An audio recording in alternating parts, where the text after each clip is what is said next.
J.J. Redick is going to coach his very first NBA game next season on the bench of one of the most storied franchises, in the sport.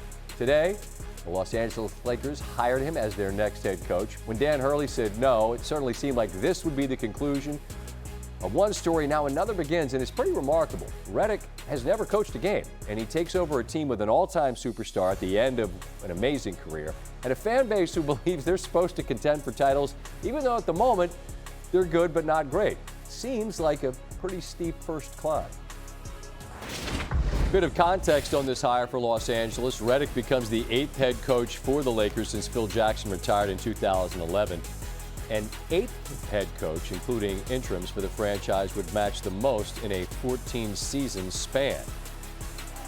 JJ, of course, had an outstanding college career at Duke. He's now the 3rd to win the Wooden Award, then become a head coach in the NBA, joining Danny Ainge and Larry Bird. Ainge played for BYU and coached the Suns. Bird, of course, played for Indiana State, then coached the Pacers. Redick also becomes the 5th rookie head coach for LeBron James, including Darvin Ham just 2 seasons ago. Prior to him, Ty Lue took over mid-season with the Cavaliers in January of 2016, and they won a title that year. We welcome Brian Windhorst into the show. Gifted podcaster who knows ball. Windy, which team do you want, the Pistons or the Cavs? I'm kidding, but at the same time, look, JJ we know is a tremendous player, and we obviously know he understands the game. This isn't a training wheels gig. It's the Lakers. I just am curious your reaction to the hire. This is a high-risk, high-reward move by the Lakers, no doubt. It's almost like taking a swing in the draft if you're sort of drafting late on the best athlete in the draft, because you just know that he'll be able to figure it out because you believe he's got the tools. When you hire a first-time head coach, I don't care what the circumstances are. I don't care if you're expected to finish last or first. You're admitting that you're going to have to live with mistakes. J.J. Redick will make mistakes that will probably cost the Lakers games. Red Auerbach made mistakes that cost the Celtics games in his first year. I didn't see it, but I guarantee you, because it happens to every coach. But what you've seen with JJ is an incredibly high work ethic, an incredibly high intellect, definitely a feel for the modern version of the game. This is a guy who is a former player who embraces analytics and the new style. That's not a combination you see often. And I think the most important thing that he could probably bring is that he has LeBron James' respect walking in the door. Sure. You said he had 5 rookie head coaches. Well, not all of them were created equal. I don't think David Blatt, as decorated as he was in Europe, ever had a chance from day one with LeBron. And I think Ty Lue came in on day one and instantaneously had LeBron's respect. In the NBA, if you don't have your stars' respect, I don't care if you are the greatest coach in the history of the sport, you will not succeed. So JJ is going to have that. And he has laid the groundwork to do it, whether he was doing it knowing so when he did this podcast or not, he's got it. And so that gives him a chance. And I think he really wants this job, really, really wants to succeed at this job. This is not something he's trying out. He wants it. He's going to be tactically excellent. He's got some ideas for how to improve them, and he's going to deploy them. And we'll see. High risk, high reward. It would seem to me, Brian, that it would be critical to get somebody who'd done it, right? I mean, you look at a guy like Mazzulla. He was young and he hadn't done it in the NBA, but even in the second row, you're still in the building. You're still there nightly watching games being played and coached. So it feels like the experienced staff is a must. Where does something like that begin in your estimation? Well, it's going to begin with the roster.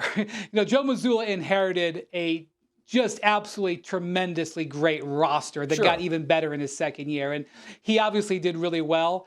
So to me, I know that we focus so heavily on this coaching search because there's twists and turns. It's not the most important thing the Lakers are going to do this month. What they do with their roster, how they address the holes in their team, that's what's going to give J.J. Redick a chance. They've got to find some defensive wing players. Otherwise, I don't care who's coaching them. They're going to struggle.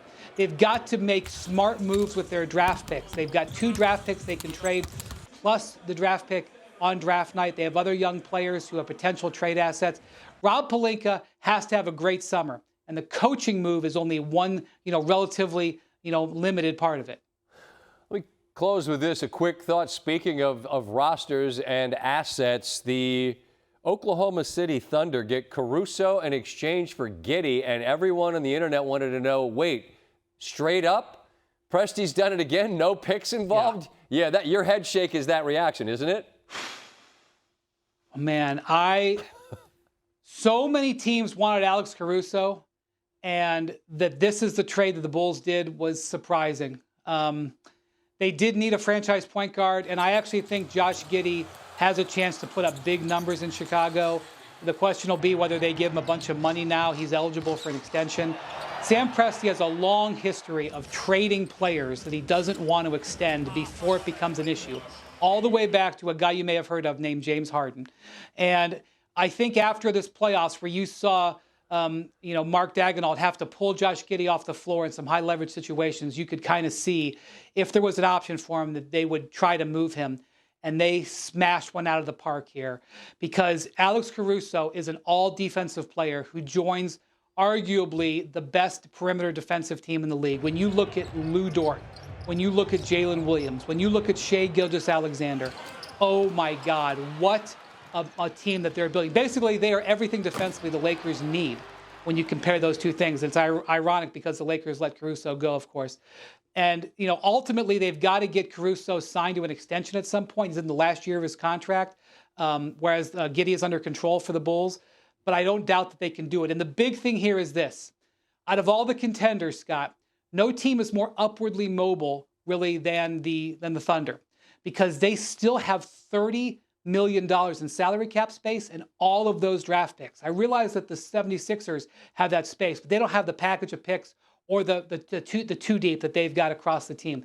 And to do this deal, get a major player who's a very effective in a championship contending team, a two-way wing, and not touch your salary cap space and not touch your draft picks, man, that's a big one.